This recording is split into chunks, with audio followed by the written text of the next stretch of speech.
अच्छा, अब कहीं पे अगर वो हमसे पूछ ले कि एक क्लास है, ठीक है, एक क्लास है, क्वेश्चन की मैं स्टेटमेंट बता देता हूँ। इन अ क्लास ऑफ 65 स्टूडेंट्स, ठीक है, जो क्लास है उसमें स्टूडेंट्स जो है वो कितने हैं, टोटल 65 है, उसमें स्टूडेंट 65 है।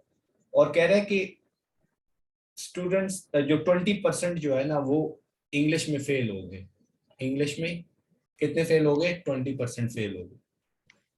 अब पूछना क्या है, how many student failed in English, English में कितने स्टूडेंट फेल हो गए। तो सिंपल सी बात है, हमें पता है कि टोटल स्टूडेंट 65 है, 65 का 20% निकालेंगे तो उससे जो आंसर आया हमारे पास वो हो जाएगा 1/5।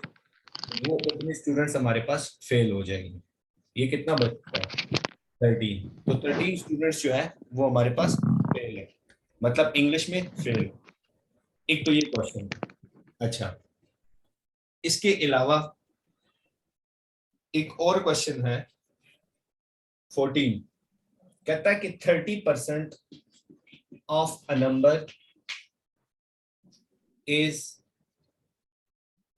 8, 30% of a number is 8 more then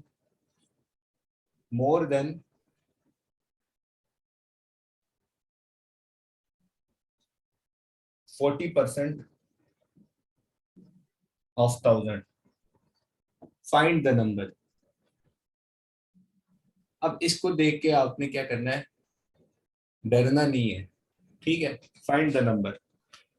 अब हमें क्या कह रहा है, हमने वही ट्रिक यूज करनी है। हमें पता है कि हमें वर्ड को डिकोड करना चाहिए, मैथमेटिकल करना आना चाहिए मैथमेटिकल एक्सप्रेशन में। कहता है 30% ऑफ अ नंबर, 30% को लिख रहा हूं, चलो, तो 30% of a number is 8 more than 40%, 40% of 1000, find the number. कोई मुश्किल वाली बात है इसमें? ठीक, क्या कहा, देखो मैंने सिर्फ कुछ भी नहीं किया, उस उन वर्डिंग को मैंने इसमें लिख दिया। 30% of a number is 8 more than 40% of 1000, find the number. Simple सी बात है। करना क्या है, करना ये है कि आप सबसे पहले ये करो कि इसको सिंप्लीफाई कर दो। ठीक, अब इसको सिंप्लीफाई हम किस तरह करेंगे, यहां से सिंपल सी बात है, 100 को ये कर दें, ये बचा 8 + 400, ठीक है, और ये 30 को इधर 0 0 से कैंसिल करा दो, 3/10 x आ गया। अब यहाँ पे, यहाँ से आगे देख लें क्या होगा, 408 है हमारे पास, 408 है। एक मिनट, यहाँ से आ जाएगा 408, ठीक, और यहीं पे ये जो 10 डिवाइड में वो मल्टीप्लाई हो जाएगा, डिवाइड बाई 3।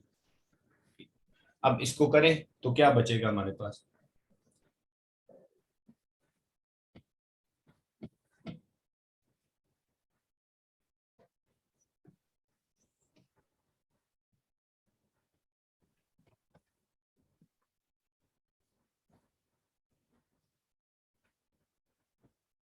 136 आ गया, ठीक है, 136 है और मल्टीप्लाई बाई 10, ठीक। तो इसका आंसर क्या आ गया हमारे पास, वो जो नंबर है वो क्या है, 1360, ठीक है, 1360 वो हमारे पास नंबर है, 1360 वो नंबर आ गया। अच्छा जी, अब नेक्स्ट क्वेश्चन करते हैं। ये मोबाइल से मैं देख के कर रहा हूँ, सब में पीडीएफ सारा इसमें क्वेश्चंस का।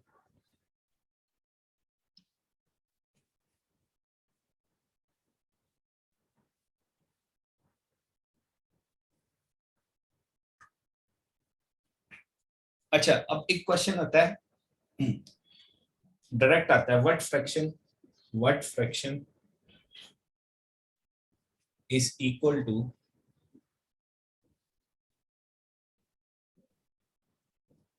0.20%। ठीक है। अब देखो व्हाट फ्रैक्शन, पता है ना कि फ्रैक्शन, अब ये इसको डेसिमल फ्रैक्शन में लिख देना है। फ्रैक्शन का पता है ना, नॉमिनेटर और डिनोमिनेटर इस तरह की फॉर्म में, नॉमिनेटर और डिनोमिनेटर। अच्छा, कहता है what fraction is equal to 0.20%। अब क्या करते होते हैं जब फ्रैक्शन में लिखने होता है, डेसिमल में हम कर रहे होते हैं, तो सबसे पहले इसका ये पॉइंट खत्म करेंगे तो ये 1 और ये 0 आ जाएगा। ठीक है, इसके साथ परसेंटेज भी लगी हुई, तो 20, 100, ये परसेंटेज वाला 100, ठीक, 0 से कैंसिल हो गया, तो ये हमारे पास क्या बचा, 2/1000 और 1/500। तो ये आंसर है। अब अगर मैं कहूँ what fraction is equal to, what fraction is equal to 0.0367%, ठीक है, ये आप लोगों ने खुद देखना है कि इसका क्या होगा, वो पॉइंट खत्म करोगे एंड सेम वही होगा। अच्छा, एक तो ये था, इस तरह के क्वेश्चंस भी आते होते हैं एग्जाम में।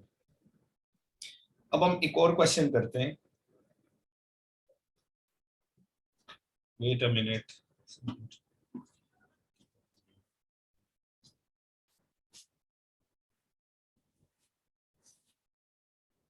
ये तब तक करें ना, 0.367 वाला रजिस्टर खोला होगा।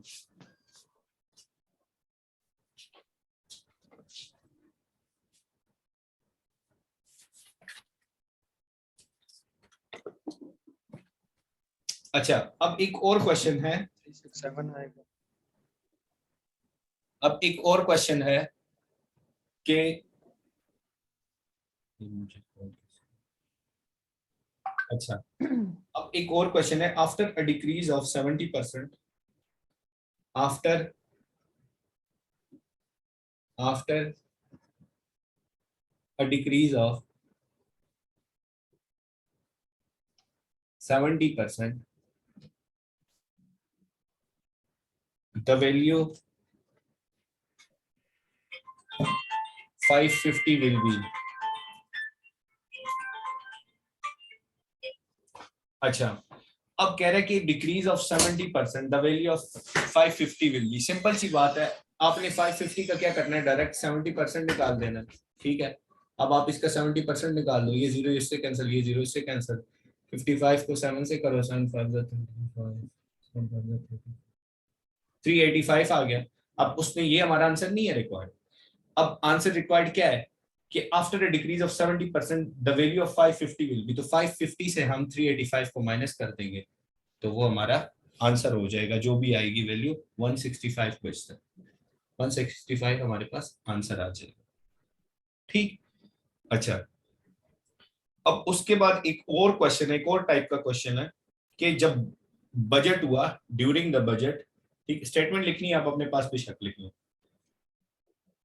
During the budget price of fuel per litre increase by, fuel की प्राइस जो है बजट के अकॉर्डिंग इंक्रीज कर गई, ठीक है, इंक्रीज बाय 10%, 10% इंक्रीज कर गई। अच्छा, आगे कह रहा है if it's price before budget was, अगर बिफोर बजट जो उसका प्राइस प्राइस थी फ्यूल फ्यूल की, ठीक है, बिफोर बजट, तो वो कितनी थी, वो 55 थी। व्हाट इज इट्स प्राइस पर लीटर आफ्टर द बजट। अच्छा, बजट हुआ, ठीक है, उसमें फ्यूल की प्राइस 10% इंक्रीज होगी। अब 10% इसका क्या है, 5.5 इसका 10% है, तो 55 में से 5.5 को ऐड करेंगे, 60.5 बच जाएगा। ये हमारे पास क्या है, इसका आंसर आ जाएगा। कैसे आंसर है, देखो वो हमें क्या कह रहा है, वो हमें कह रहा है कि जो फ्यूल की प्राइस है बजट में जो है वो 10% इंक्रीज कर गई, लेकिन उस बजट से पहले जो थी वो 55 थी। तो हमने देख लिया कि 55 का 10% जो है वो 5.5 है, तो उसी प्राइस में से फिर हमने ऐड कर देना इंक्रीज, अगर डिक्रीज होता तो माइनस कर देते। अब वो कर दिया, ठीक, तो ये इस तरह से सॉल्व होगा। अच्छा, इसी तरह का एक और सवाल है,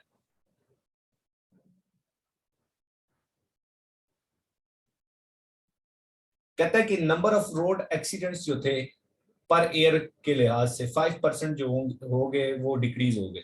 मतलब क्या कह रहे हैं, number of road accidents per year decrease by 5%, 5% this year. Road accident जो है दिस ईयर 5% क्या हो गए, डिक्रीज हो गए।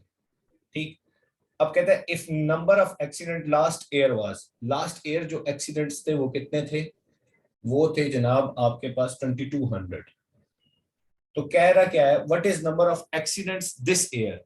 देखो ओरिजिनल वैल्यू दी हुई है, अब क्या करोगे, सिंपल वही वाला काम करोगे, इसका 5% निकाल दोगे, ये 0 0 से कैंसिल हो गया, 5 2 10 हो गया, और 5 2 10 110 आ गया। अब क्या हुआ कि डिक्रीज हुआ ना, इसमें से 2200 में से -110 कर दें, तो जो आंसर आया वो जो भी वैल्यू आई मतलब 2090 वैल्यू आ गई, नंबर ऑफ एक्सीडेंट्स इस साल इतने हो गए। ठीक, अच्छा ये तो हमारे पास ये हुआ।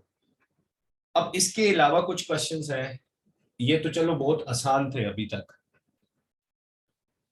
अब एक और करते हैं, ये मैं इसलिए करवा रहा हूँ, इसी टाइप का एक और भी करवा लेता हूँ क्योंकि आगे इसके बाद मैंने बढ़ना है एक और सवाल की तरफ ताकि हमें समझ आए। चलो ये हमने कर लिए, काफी कर लिए, अब एक और की तरफ चलते हैं। कहता है कि पॉपुलेशन ऑफ अ टाउन जो है, पॉपुलेशन ऑफ अ टाउन जो है वो इंक्रीज कर गई। पॉपुलेशन जो है एक टाउन की वो 10% जो है वो इंक्रीज कर गई। अच्छा जी, फिर उसके बाद कहता है population of a town increase by 10% during the last year. Last year की ये बात कर रहे हैं। फिर कह रहा है if its current population is, अब करंट पॉपुलेशन अब करंट पॉपुलेशन आपको गिवन है, मतलब जो ओरिजिनल वैल्यू है ना वो नहीं गिवन, आपको पिछली वाली वैल्यू नहीं गिवन। ठीक, इससे पहले तो ये हो रहा था ना कि पिछले साल इतना था, तो अब क्या होगा, हमें ओरिजिनल वो करंट स्टेटस फाइंड करना होता है, लेकिन इसमें अभी हमें पास्ट वाला स्टेटस फाइंड करना है। तो करंट पॉपुलेशन जो है वो कह रहा क्या है, वो है 38,500। अच्छा, तो कह रहा है what was its population, population last year कितनी थी। अच्छा, अब इस ऐसे केस में क्या करना होता है, ऐसे केस में हमने ये करना होता है कि जो लास्ट ईयर की जो वैल्यू है ना उसको हमने लेट कर देना है कि वो एक्स कर देना है।